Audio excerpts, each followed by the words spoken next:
자, 2교시 시작하겠습니다.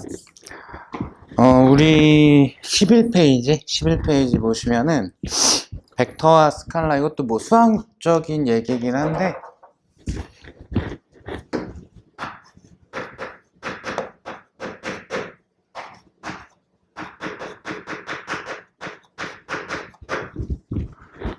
물리에서 등장하는 단어들이, 물리량들, 걔네들이 이제 크게 벡터에 해당하는 아이가 있고 스칼라에 해당하는 아이가 있습니다. 근데 이제 벡터에 해당하는 아이는 해당 물리량의 크기와 방향 두 가지를 갖는 물리량인 거고요. 그 다음 스칼라 같은 경우에는 크기만 갖는 물리량에 해당이 된다. 이렇게 되는 거죠. 자, 그래서 여러분들이 이제 꼬박꼬박 해 주셔야 되는 연습 중에 하나가, 물리책 전범위에 대해서 주요 물리량은 이렇게 보실 때마다 이거 벡터에 속하지, 이거 스칼라에 속하지 라는 구별을 하면서 학습을 쭉 해주셔야 돼요. 이유는 당연히 여기 이제 방향이 있다 보니까 이쪽에 대한 연산은 벡터의 연산이고 이쪽에 대한 스칼라에 대한 연산은 스칼라 연산으로 들어가게 됩니다. 그게 다르기 때문에 벡터, 스칼라 구별하는 거 생각보다는 중요합니다. 자, 그래서 거기 내용 보니까 벡터, 크기하고 방향을 갖는 물리량으로 뭐 요런 아이들이 있어요. 변위부터 토크까지 쭉 소개가 되어져 있고, 그 예를 다 지금 외우는 게 아니라 학습하시면서, 그러니까 끝까지 전범위에 걸쳐 가지고 쭉 이거는 벡터다, 이건 스칼라다, 마지막 시험 보기 전에는 그게 정확하게 구별이 될 수 있게끔 반복적으로 훈련을 좀 하셔야 된다. 자, 그리고 이제 교재 같은 경우에 하나 넘겨서 볼까요? 주요 물리량 같은 경우는 15페이지 잠깐 볼까요? 15페이지 아래쪽에 보면 속력하고 속도 2번에 소개가 되어져 있죠. 거기 보면 속력에 쭉 가다가 가로 열고 스칼라, 속도에 쭉 가다가 가로 열고 벡터. 주요 물리량에 대해 가지고는 벡터인지 스칼라인지 표시가 되어져 있습니다. 이 표시를 눈여겨서 좀 봐달란 얘기입니다. 혹시 빠져있는 아이가 있으면 얘는 어디에 속해 있어야 되지? 라는 것도 한번 고민해보고 해주시면 좋을 것 같아요. 자, 그런데 2번 스칼라의 예를 보면은 다시 11페이지로 돌아왔습니다. 거기 뭐 거리 속력 쭉 나오는데 빨간색 들어가 있는 게 있죠. 스칼라의 대표적인 예 중에 1과 에너지. 그럼 뭐 어차피 해당 파트에서 하겠지만 이 둘은 등가, 같은 개념에 해당이 되고요.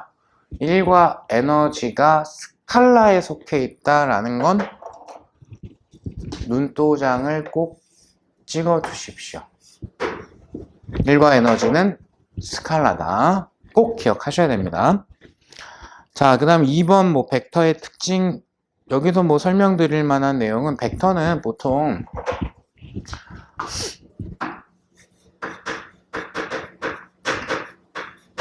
그 표현을 할 때 크기와 방향이 있다 보니까 화살표를 이용을 해서 표현을 할 거야 라는 얘기고요.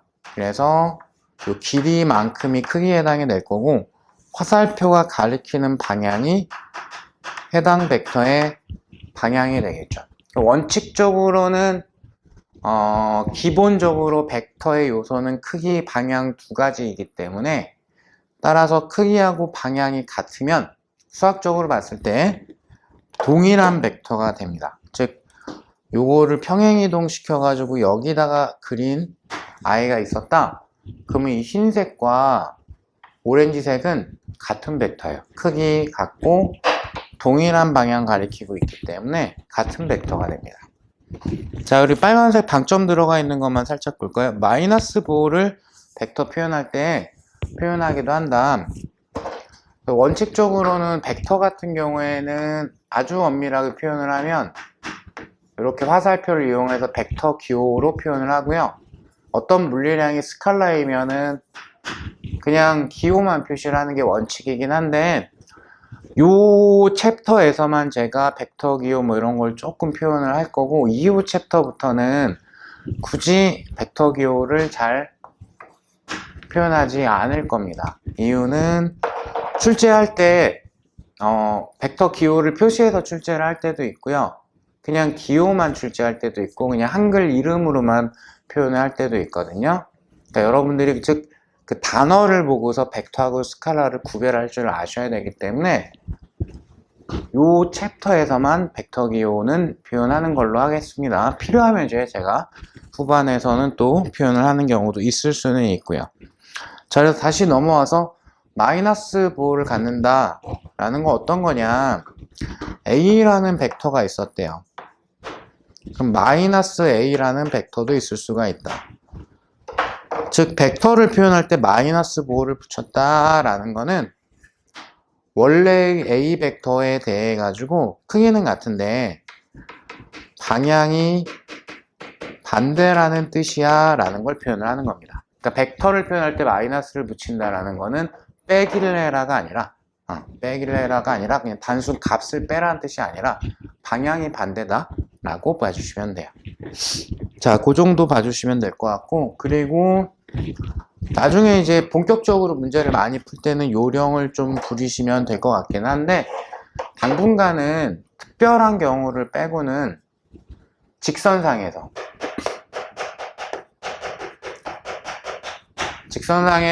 벡터에 해당하는 물리량을 부호를 이용해서 표시를 할 때는 좌우가 있을 때는 당분간은 오른쪽을 플러스 부호로 두고 왼쪽을 마이너스 부호로 둘게요.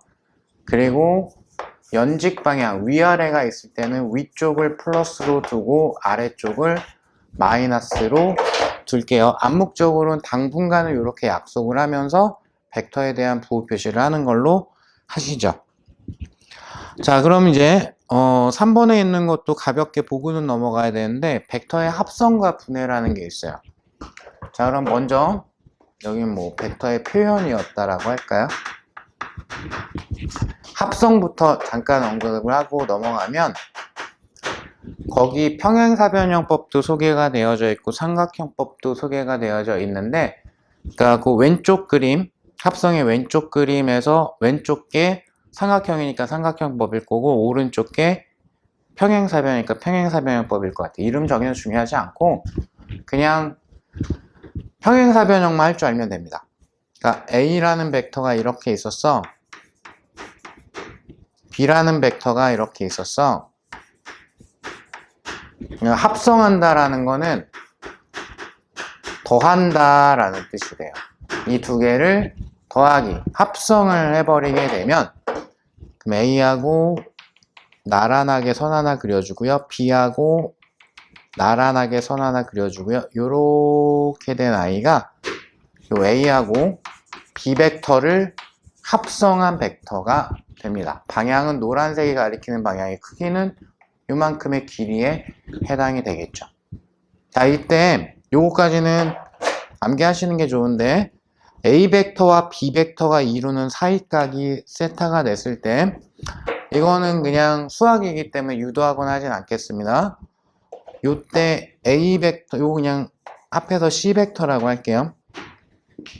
A 벡터랑 B 벡터 합성한 거, 합성 벡터인 C 벡터의 크기는 어떻게 되냐? 크기는, 자, C 벡터 크기의 제곱이 A 벡터 제곱 B 벡터 제곱에다가 2 곱하기 A 벡터의 크기 B 벡터의 크기 코사인 사이각. 요 자리를 혹시 모르셨던 분들이 있으면은 암기를 해주시면 될 거고, 만약에 이제 얘가 90도가 돼버리게 되면 직각삼각형이 되거니까 딱 그때는 피타고라스 정리가 돼버리는 거겠죠. 요게 이제 합성이었다. 즉 크기하고 방향이 같으면 기본적으로 원래는 같은 벡터이기 때문에, 만약에 A 벡터는 문제 그림이나 내가 그렸을 때 이렇게 그려졌는데, B 벡터가 뭐 여기쯤에 이렇게 그려졌어요. 그러면 A랑 B를 합성을 해야 돼. 그럼 어떻게 하면 되냐? A를 땡기거나 B를 땡겨가지고 평행이동 시켜서 그냥 그리면 됩니다. 그럼 B를 쭉 평행이동 시켜가지고 요 꼴을 만들고 싶으니까 여기에다 이렇게 만들게 되면 이렇게 되겠죠.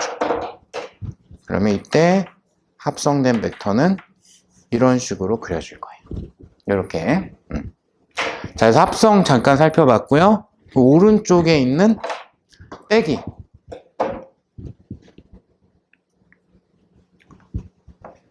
요것도 벡터 뺄셈이라고 해도 되고 마이너스라고 해도 되고 차라고 해도 되고 뭐라고 불러 상관없는데 A-B 벡터를 내라 라고 했을 때는 어떻게 될 거냐? 요거 요렇게 써도 되죠. A 벡터와 마이너스 B 벡터를 합성해라 라고 써도 되죠. 그러니까 A와 마이너스 B를 합성한 거다 라고 하시면 되겠죠. 그러면 이때 어떻게 될 거냐? 예를 들어서 A 벡터가 여기에 있었고 B 벡터가 이렇게 있었다. 그럼 A 마이너스 B 벡터를 내라 라는 얘기는 A와 B의 마이너스, 즉 B와 크기는 같고 방향은 반대인 마이너스 B 벡터를 합성해라 라는 뜻이 될 거기 때문에 이렇게 되겠죠. 이해되실까요? 자, 그리고 이때 합성된 I,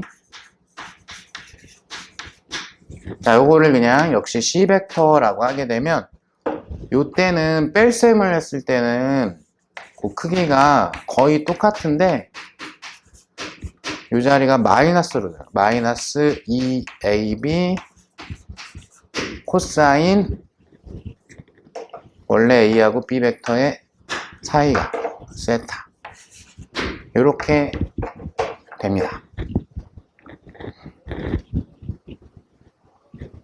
이유는 왜 그러냐면 이거 알 필요까지는 없는데 만약에 이제 내가 이거를 이제 코사인 뭐 이걸 제2법칙이라고 하나 잘 모르겠는데 이걸 알고 있다라고 하게 되면은 요 각도는 지금 이거 직선이기 때문에 180도 마이너스 세타죠.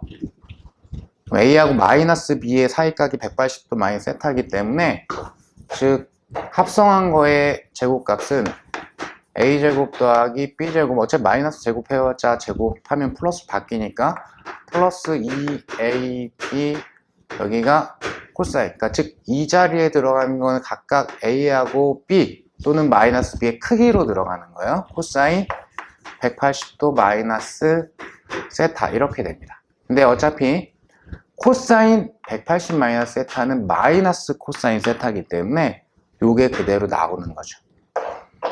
그래서 저거 나 너무 본지 오래됐거나 까먹었거나 그리고 제가 알기로는 교과 과정에 따라서 아예 못 보셨던 분들도 있을 수는 있어요. 그럼 어떻게 하면 되냐?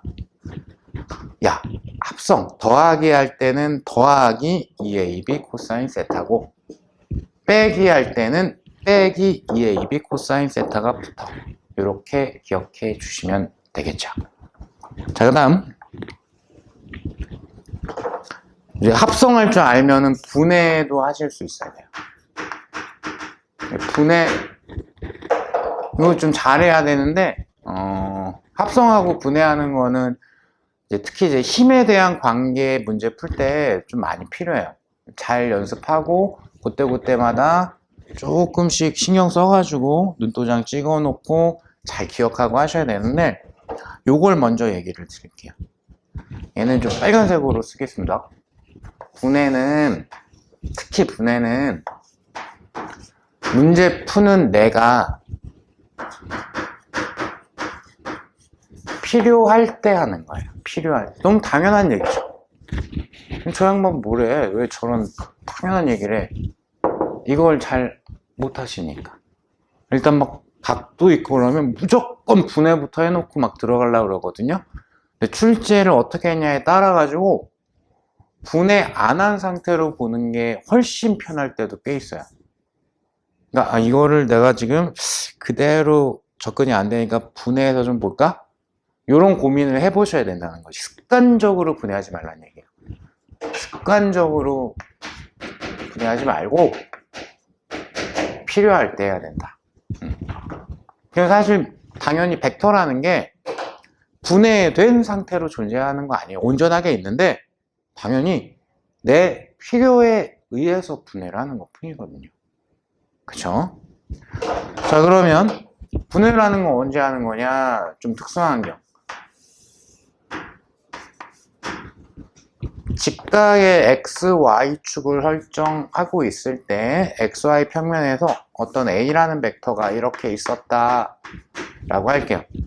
근데 요대로 보는 게 좀 불리한 게 있었나 봐요. 그래서 내 필요에 의해 가지고 얘를 x축 성분과 x축으로 이제 수선을 하나 내리고 y축 성분으로 분해를 한번 해보는 거예요. 그러면 x방향과 y방향이 나오죠. 그러니까 이름만 봐도 합성과 분해는 거꾸로죠. 잘 보시면 노란색과 이것도 노란색이네. 노란색 두 개를 합성을 하면 흰색 A가 나오죠. 그죠? 합성을 역으로 직각이라는 특수환경에서 했다라고 보시면 돼요. 그럼 이때 A 벡터하고 X축이 이루고 있는 각도를 세타라고 하게 되면 우리 코사인이 요 길이분의 요 길이고 사인이 요 길이분의 요 길이니까 당연히 이 아이의 크기는 A의 크기에 코사인을 붙여주면 되겠지. 그러니까 이렇게 그림이 이쁘면 잘 하십니다. 이 아이는 A의 크기에 사인을 붙여주면 되겠지. 절대 무시하지 않습니다. 제가 뭐라고 감히 수험생을 무시합니까?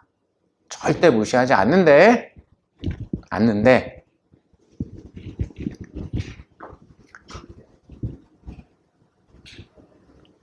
조금만 없어 보이게 표현을 할게요. 죄송합니다. 일단 미리 죄송합니다. 이거 개 많이 틀려요. 미쳐버릴 것 같아요. 이유는 이렇게 이쁘게 그림 설정이 되면은 안 틀려요. 당연히. 근데 어떤 상황에 따라 가지고 그러니까 이 x, y축 직교 성분은 제가 설정한 문제푼 내가 설정해서 푸는 거거든요. 그게 좀 삐뚤어져 있거나 뒤집혀 있거나 이럴 수 있어요. 그랬을 때 코사인을 붙여야 되는데 사인을 붙이거나 사인을 붙여야 되는데 코사인을 붙이거나 아니면 사인 코사인을 저처럼 외우고 있는 분들도 좀 계시죠. 직각삼각형을 머릿속으로 떠올려 가지고 아 이거는 사인이고 이렇게는 코사인이고 이렇게 기억하신 분들도 꽤 계실 거예요. 순간적으로 직각삼각형 그림 보면서 그거를 따지다가 순간 거꾸로 헷갈리는 거지. 그래서 많이 틀려요. 안 그럴 것 같죠. 근데 실제 7급 기술직이던 아니면은 뭐 경력 채용 9급 시험을 보던 아니면은 소방 간부보생 시험을 보던 드물게는 해양경찰청 시험 그쪽 시험을 보던 되게 많이 틀려요. 왜? 시간이 되게 촉박하거든요. 우리 시험이 살짝은 초치기 느낌이 좀 있죠. 제한된 시간 안에 약간은 빠르고 정확하게 풀어야 된다라는 단점이 있습니다. 그러다 보니까 많이 실수하십니다. 너무 잔소리가 기니까 결론은 이렇게 하자. 이 얘기는 제가 분해할 때마다 문제를 풀 때 또는 뭐 개념을 설명할 때 분해해야 되는데 그러면 그때마다 언급을 할 거예요. 그래서 여러분들이 저를 엄청 미워하셔도 결국에는 제 강의를 완강을 하시면 외워지게 됩니다. 어이는 없겠지만 어떻게 할 거냐? 분명히 여기가 세타죠. 세타 쪽으로 분해된 아이는 코사인을 붙일 거고요. 세타 옆이죠. 세타 옆쪽으로 분해한 아이는 사인을 붙일 겁니다. 이걸 매번 언급을 할 겁니다. 세타 쪽이니까 코사인, 세타 옆쪽이니까 사인이라고 매번 언급을 할 겁니다. 절대 무시하는 게 아니라 이 쉬운 거를 실수해서 답을 다른 걸 골라서 틀리면 너무 억울하거든요. 아무리 어려운 문제 막 내가 맞췄으면 뭐예요? 쉬운 거 하나 틀려도 배점은 똑같으니까. 자, 그래서 매번 언급을 할 겁니다. 한 번만 더. 세타 쪽으로 분의 코사인, 세타 옆쪽으로 분의 사인. 이렇게 합시다. 자, 그리고 요것만 하나만 더, 잔소리 하나만 더 하고 넘어갈까요? 녹색으로 써야 되겠다. 이 xi하고 y 요거 두 개의 축이 있잖아요. xy 축 설정. 이것도 당연하지 않을까요? 문제 풀기에 유리하게 내 맘대로 설정을 하는 겁니다. 내 맘대로.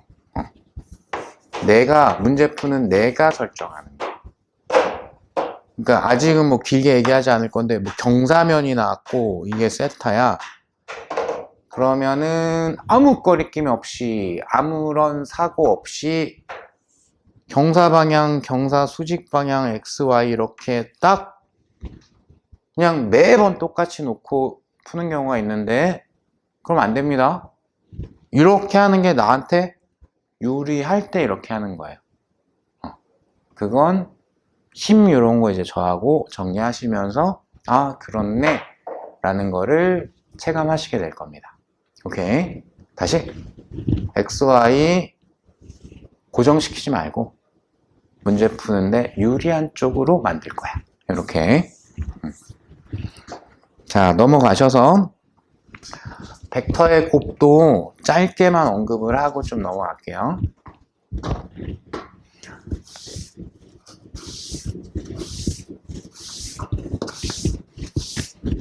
어이쿠.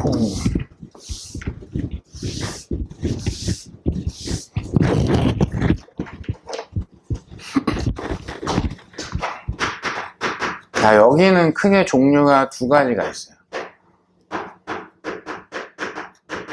벡터 곱과 스칼라 곱이라는 게 있습니다. 옛날식, 저 고등학교 시절처럼 표현을 하면 요거는 외적에 해당이 되고 여기는 스칼라에 해당이 돼요. 아이고, 이름이 내적에 해당이 됩니다. 그리고 이거 역시 제가 알기로는 교과과정이 어느 교과과정을 밟았냐에 따라서 고등학교 때 하신 분도 있고 하시지 않은 분들도 있는 걸로 좀 나눠지는 걸로 알고 있어요. 그래서 자세히 할 건 아니고 요거는 조금 필요하기 때문에 조금 언급을 하는 것 뿐이에요. 내용은 별거 없습니다. 곱하기를 했는데 곱하기, 벡터끼리 곱하기를 했더니 마지막 최종 상태가 벡터야. 그러니까 나중 값이 벡터 값으로 나왔어. 방향이 있어. 그럼 벡터 곱이고요. 벡터끼리 곱하기를 했더니 방향성이 없어졌어. 스칼라 값이야. 그러면 스칼라 곱이라고 얘기를 합니다. 즉, 이 이름 자체에는 의미가 없고 우리가 구별할 줄 알면 된다라는 얘기예요. 그럼 일단 잠시만요. 눈에 뭐가 좀 들어와가지고 눈물 날 것 같다. 죄송합니다. 따끔거려.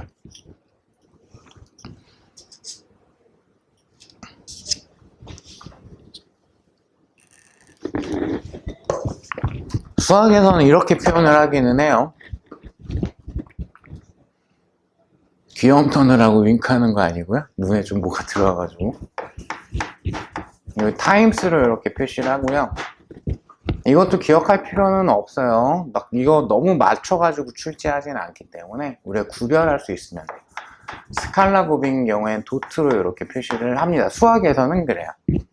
그러면 이렇게 벡터 곱을 하게 되면 A 벡터랑 B 벡터를 곱하기를 했더니 방향성이 남아있어. 이때는 두 개의 벡터를 곱하기를 했더니 방향성이 없어지고 크기만 남았어. 이렇게 돼버리는 거예요. 자, 그러면 이때 좀 이렇게 입체적인 그림은 교재 그림을 살짝 보시면 될 거고, 요 정도는 하고 넘어갔으면 좋겠다. 그러면은 이 결과물의 방향은 어떻게 될까? 요거 별거 없습니다. 앞에 거에서 뒤에 거를 감싸면 됩니다. 오른손으로. 그냥 엄지척 이걸 딱 할 건데, 감싸는 거는 엄지로 감싸는 건 아니고 손가락 4개로 감싸겠죠. 그러니까 A 벡터에서 B 벡터 쪽으로 감싸면 돼요. 만약에 B 타임스 A였다 라고 하게 되면 B에서 A 쪽으로 감싸면 돼요. 그러면 그때 오른손 엄지손가락이 마지막 결과물의 방향이 됩니다. 그리고 요거 했을 때 나 이거 여기저기서 좀 물리 봤었을 때 했었는데 라는 거 기억하시는 분들도 있을 거예요. 전자기 쪽이나 이런 거 막 등장하죠. 요거 그게 얘기 때문에 그래요. 수학에서 원래 나온 거예요. 그 방향을 따질 때 이걸 했다? 라는 것 자체가 사실 벡터 곱이기 때문에 그런 겁니다. 자, 아무튼 너무 확장되면 안 되니까. 그럼 어떻게 되냐? 예를 들어 가지고 A 벡터가 이렇게 있었다. B 벡터가 이렇게 있었다. 현재 저는 칠판면에 두 개가 존재를 한다라고 가정을 할게요. 그러면 이제 이쪽이 둘 사이이고 이거는 바깥쪽이라고 봐야 되겠죠. 그러니까 가까운 쪽으로 감싸면 되는 거예요.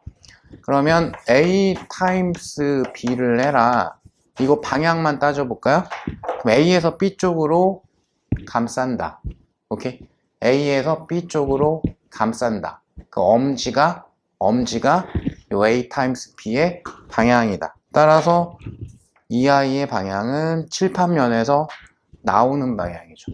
그러니까 물리 전체 영역에서 이렇게 점으로 표현을 하게 되면은 요거는 나오는 방향을 얘기를 하는 것이고요. X 표시를 하게 되면 요거는 들어가는 방향이에요. 칠판면에서 나온다, 칠판면으로 들어간다. 그럼 만약에 B 타임스 A를 해라 라고 하게 되면 이거 어떻게 될까요? 자, 그러면 B에서 A 쪽으로 감싸면 되죠. 이렇게. 그러면 들어가는 방향이죠. 그래서 요 결과물 벡터의 방향은 들어가는 방향이에요. 이렇게 해버릴 수가 있습니다. 자, 그리고 이제 크기 같은 경우는 뭐 거기 코사인 붙는 거, 사인 붙는 거 외워도 상관없는데 저는 필요 없다고 보고요. 벡터 곱은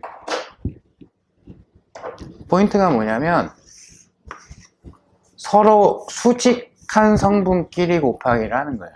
그걸 기억하시면 돼요. 수직한 성분끼리를 곱하기를 한다. 스칼라 곱 같은 경우에는 코사인 사인 외우지 마시고 나란한 성분끼리를 곱하기를 할 거다. 그럼 요거 그대로 그냥 활용을 할게요. 그럼 이때 얘만 한번 볼까? 얘 A하고 B의 벡터 곱을 할 거야 라고 하게 되면 A하고 B의 수직한 성분끼리를 곱하기를 해라 라는 뜻이에요. 그럼 A를 뭐 기준으로 두고 B의 A에 대해서 수직한 성분은 좀 전에 벡터 분해했으니까 요만큼이죠. 그러니까 얘를 A하고 나란한 성분과 A하고 수직한 성분으로 분해한 거죠. X, Y 이렇게 했을 때 Y 성분. 그러면 벡터 곱의 크기는 요 크기랑 요 크기를 곱하기를 하면 되는 거예요. 근데 만약에 A하고 B하고 내적 스칼라 곱을 할 거야 라고 하게 되면 나란한 것끼리를 곱하기를 할 거다. 그럼 A를 기준으로 해버리게 되면 B의 A하고 나란한 성분의 크기는 요만큼이 되겠죠. 그 A의 크기에 B의 A하고 나란한 성분의 크기를 곱하기를 하시면 돼요. 자, 다시 포인트. 수직한 것끼리를 곱하기 한 게 크기 벡터곱, 나란한 것끼리를 곱하기 한 게 스칼라 곱의 크기가 된다. 사인 코사인을 외우면 오히려 헷갈리니까 나란한 것끼리를 곱하기를 한다, 수직한 것끼리를 곱하기를 한다. 왜? 사인 코사인으로 외우면 그림으로 빡 뭐 어떤 물리량에 대한 걸 이걸 꼭 써먹어야 될 게 출제가 됐어. 그랬을 때 실수합니다. 이걸 기억하셔야 돼요. 수직한 것끼리를 곱하기 할까, 나란한 것끼리를 곱하기를 할까. 그리고 대표적인 거 거기 써놨죠. 사실 벡터곱, 스칼라곱이 특히 문제가 좀 있을 수 있다. 문제 풀 때 신경 써야 된다 라고 할 만한 거 완전 추려. 그럼 요거예요. 거기 나와 있는 3개. 즉 스칼라곱에 해당이 되는 거. 아직은 좀 낯설 수 있는데 대표적인 게 1이죠. 힘과 변이의 곱인데 해당 파트에서 또 설명합니다. 힘 변이의 나란한 성분 길이를 곱하기를 하게 됩니다. 그 다음 벡터 곱에 해당하는 거 토크 발생이 힘에 의해서 발생이 되는데 회전축으로부터의 거리 벡터하고 그러니까 회전축으로부터 힘이 작용한 지점까지의 거리 벡터와 작용한 힘 벡터의 수직한 성분 길이를 곱하기 한다가 토크의 크기가 돼요. 하나가 더 있죠. 자기력. 자기력 전하 사이즈에서 QVB라고 표현할 수도 있고 전류 사이즈에서 나중에 BIL이라고 표현할 수도 있는데 이걸로 했던 간에 방향이 있는 성분에 대해 가지고 수직한 것 길이를 곱하기를 한다가 포인트입니다. 이렇게 일단 구별만 해놓고 제가 또 해당 내용에서 다시 한번 요거 수직한 거 곱하기 하는 거였죠? 나란한 거 곱하기 하는 거였죠? 라고 세게 또 강조를 할 거기 때문에 거기서 또 다시 한번 살펴보시면 됩니다. 근데 이 세 개는 일단 구별하는 걸 암기하고 넘어가시는 게 좋아요. 그러니까 이름 아직 모르실 분도 있을 것 같으니까 1이고요. 1 이름이 요거 이제 토크인데 출제할 때는 돌림임이라고 많이 나올 거예요. 토크라고 출제하기도 하고요. 이름이 얘는 자기력입니다. 이름이 자, 요 정도 언급해드리고 넘어가면 될 것 같습니다. 자, 아래쪽에 기본 예제 1번 보시면은 이제 그거 이제 마이너스 어떻게 할 거예요 뭐 이런 거 하고 합성 어떻게 할 거예요 뭐 이런 거 정도만 쭉 연습하시는 거기 때문에 제가 따로 설명드릴 만한 내용은 없는 것 같고요. 다만 4번만 살짝 한번 보면 거기 A하고 G하고 더하기 하는 거 있죠. A 벡터, G 벡터를 더하기 하는 게 있는데 A가 여기 있네. A 벡터가 이렇게 있고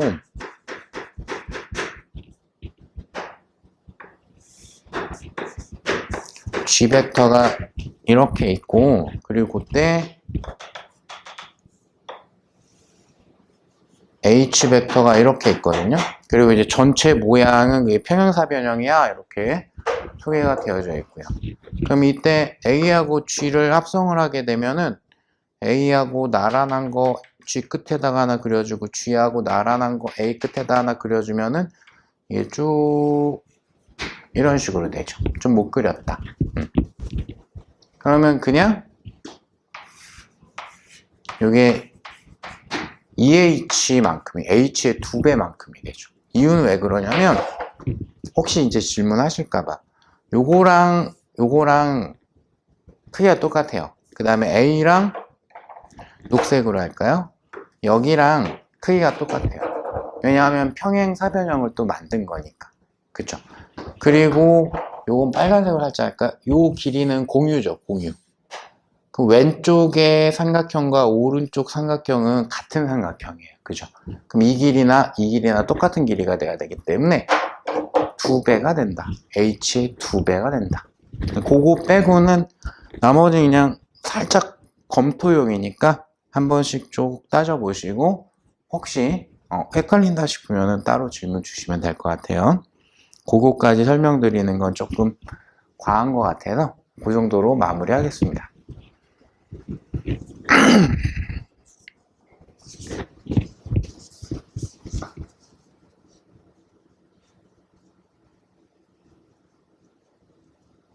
자, 정리가 되셨으면은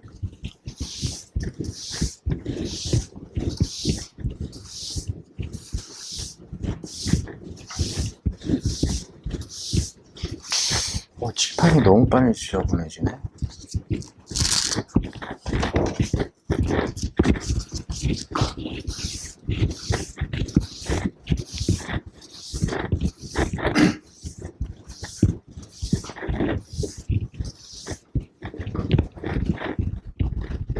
자, 우리 이제 본격적으로 진짜 시작이네요. 조금 걸렸네. 역학 들어가 볼까요? 역학.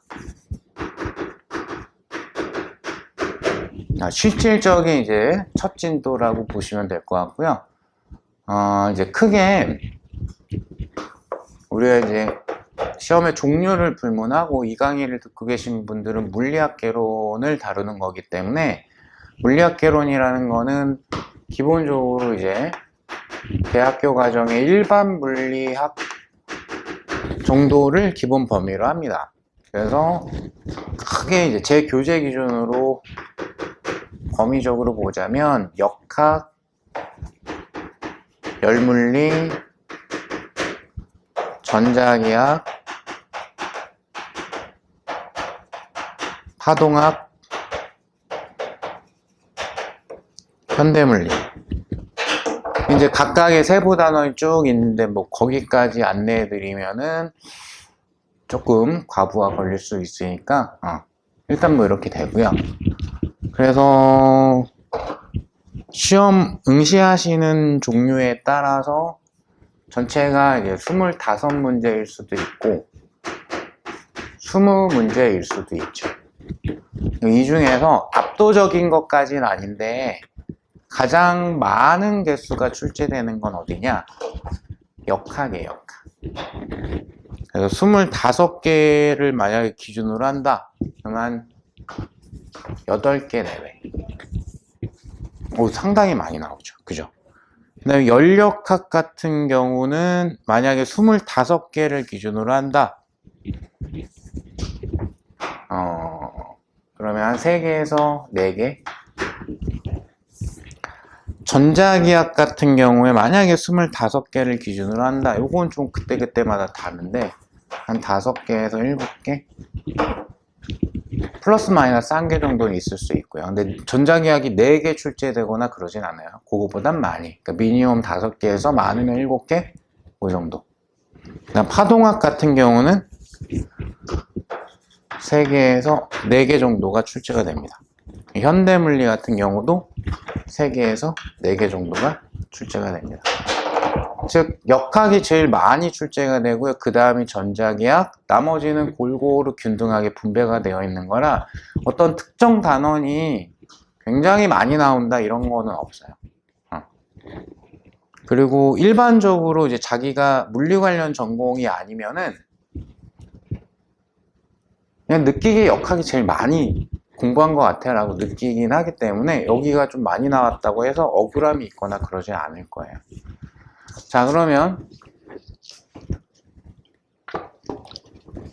역학을 시작을 해야 되는데 역학이 가장 중요합니다. 왜? 많이 나와서? 아니요. 역학이 예. 물리 전 범위에 대해서 역학 내용이 기본기를 제공을 해요. 역학을 베이스로 해서 서술한다 해도 과장이 아니고요. 약간 무식하게 얘기하자면 이 모든 내용 다 역학이야 라고 얘기해도 틀리지 않았습니다. 크게. 그냥 역학이 무너져 있으면 고득점 하기도 어려울 뿐더러 다른 부분에 구멍을 또 많이 만들어 놓을 수밖에 없어요. 그래서 특히 역학은 추천. 내가 이제 강의를 현재 막 듣고 있어. 아니, 지금 전자기 거의 끝날 때 되고 있어. 전자기를 열심히 복습을 하고 있어. 그래도 그 중에 한 번은 역학의 전체는 아니더라도 일부분이라도 특정 파트를 복습을 하십시오. 휘발되지 않게끔. 즉 어느 단원을 학습을 하고 있어도 온전하게 1회독 이상이 충분히 됐다. 많이 다져졌다 역학이. 그 전까지는 어느 단원을 학습하고 있어도 역학을 찔끔이라도 보고 넘어가십시오. 그게 시간을 오히려 줄이는 효과가 있습니다. 그건 꼭 저를 믿으셔야 돼요. 역학이 기초를 제공을 하기 때문에 그렇다. 자, 그럼 이제 본격적으로 역학을 들어갈 건데요. 역학 같은 경우는 뭐 구별을 3개 정도로 하자면 출제 기준으로 했을 때 질점 역학, 주로 이제 고등학교 물리에 소개되어 있는 게 상당수가 질점 역학이 많아요. 물투 같은 경우에는 강체가 일부 들어가긴 하는데, 그리고 강체 역학, 마무리로 유체 역학.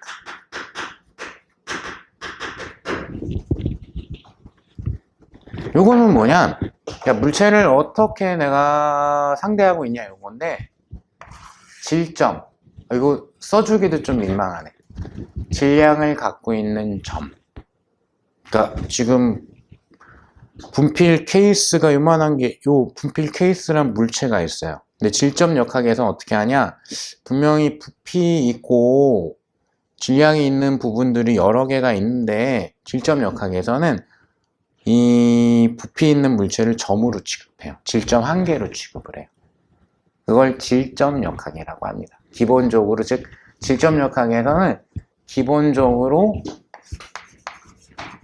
물체의 크기를 무시합니다. 그러면은 강체 역학과 유체 역학은 뭐냐?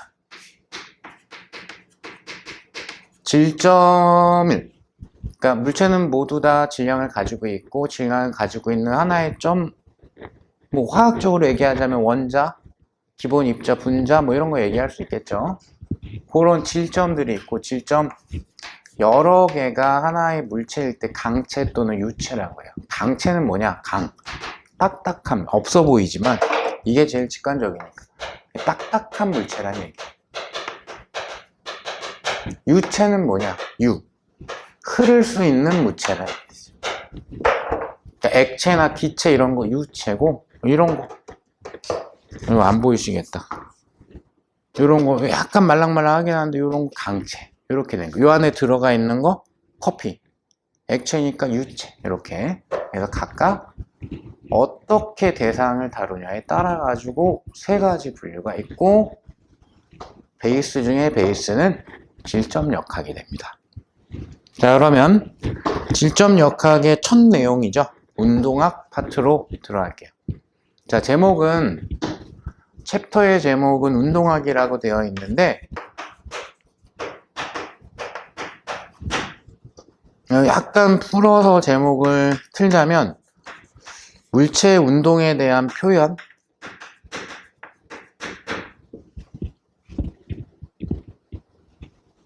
여기서 중요한 얘기 하나 얘기하고 넘어갈까요? 그럼 물체 운동을 물리량 중에서 뭘로 표현할 건데, 운동 자체를 표현하는 물리량이 속도입니다. 잠시 후에 하겠지만 속도는 벡터예요. 그래서 속도에는 크기가 있고요, 방향이 있어요. 근데 그 속도가 뭘 표현한다고요? 운동을 표현한다고요. 그럼 따라서 속도의 크기는 물체의 빠른 정도, 빠르기를 얘기하는 거겠죠. 그럼 속도의 방향은 어느 쪽으로 운동하는가, 운동하는 방향을 얘기를 하는 거겠죠. 이해되실까요? 왜? 운동을 표현하는 게 속도니까, 그쵸?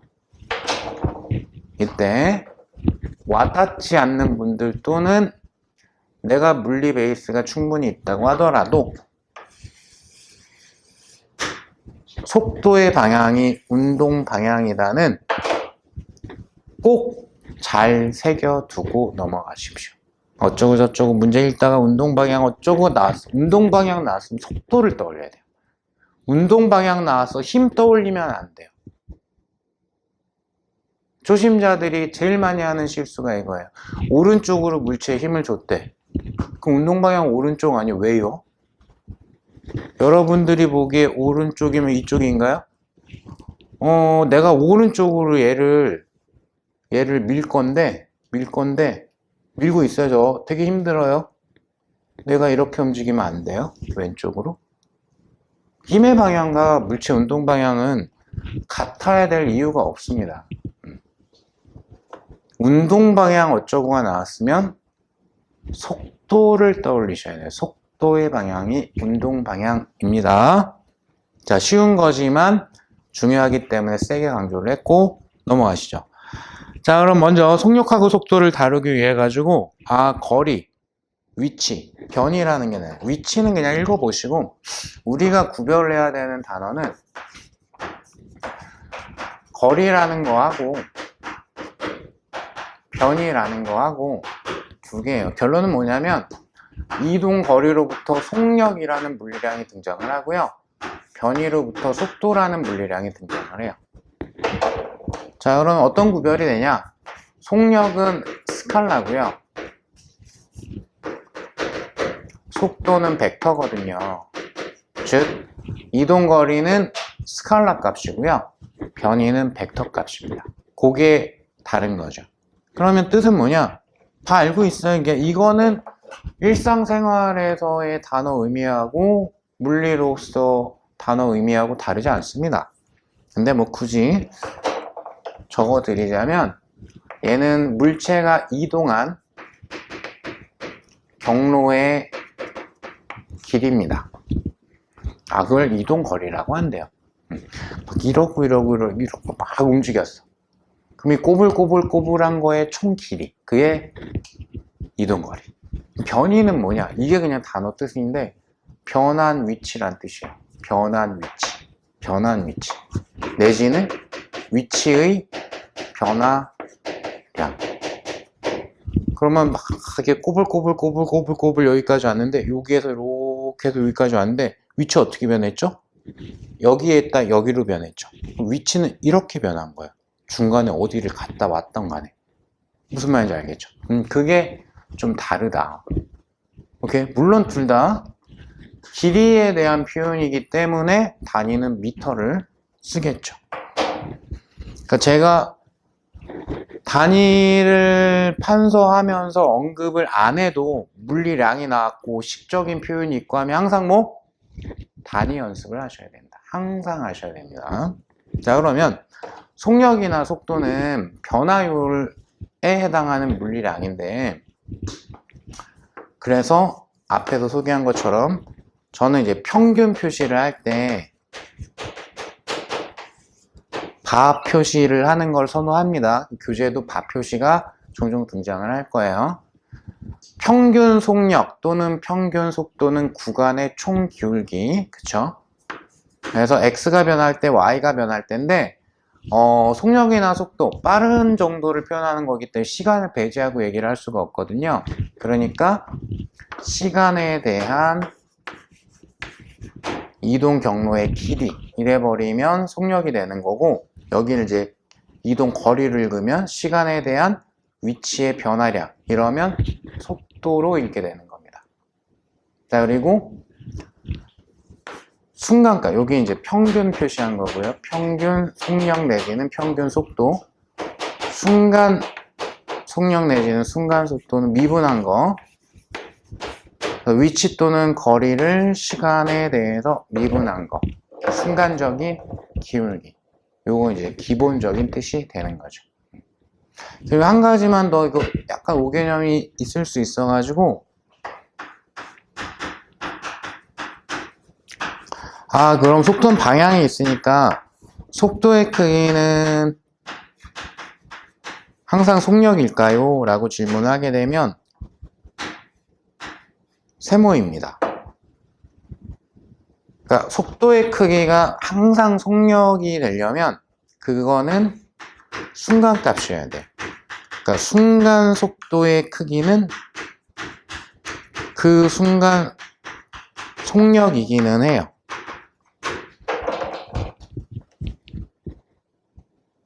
근데 뭐 잠시 후에 뭐 문제나 이런 거에서도 볼 건데 평균 속도, 평균 속력은 다를 수도 있거든요.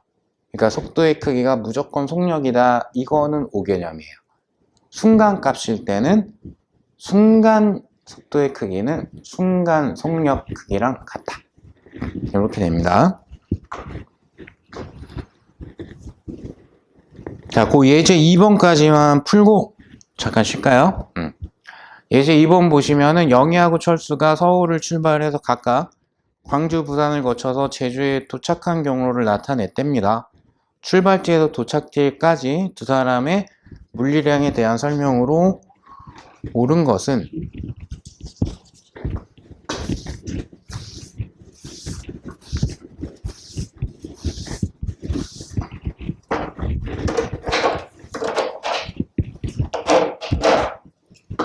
서울에서 출발해가지고 영희가 뭐 대충 이렇게 온 것 같아요. 철수가 뭐 대충 이렇게 온 것 같고요. 맞나? 대충 그렇네요. 그쵸? 자, 그러면 기억번. 영희하고 철수의 이동 거리는 같을까요? 그럴 리가 없죠. 그냥 눈으로 봐도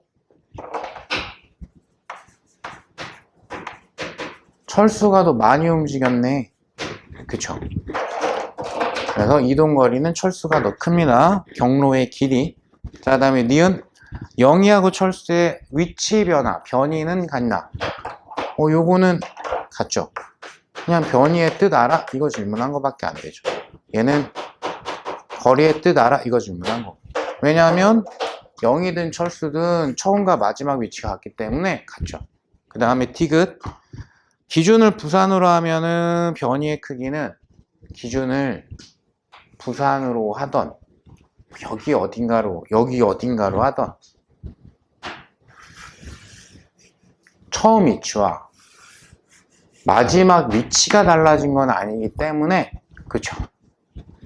위치의 변화는 다 똑같아야죠. 기준과 무관하게 처음 마지막 위치가 같으니까 변이는 같아야 됩니다. 그래서 디귿도 틀렸네요. 그래서 니은만 정답으로 골라주시면 될 것 같네요. 자, 그럼 저는 조금 쉬었다가 마지막 교시 진행하겠습니다.